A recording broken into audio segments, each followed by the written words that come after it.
నీ ప్రాణం అమ్మ, మనదైన రూపం అమ్మ, ఎనలేని జాలి గుణమే అమ్మ.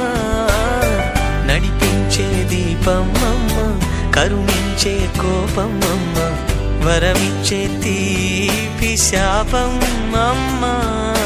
నాయాలి అమ్మగా అవుతుండగా జోలాలి పాడన కమ్మగా కమ్మగా. పెదవే పలికిన మాటల్లోనే తీయని మాటే అమ్మ, కదిలే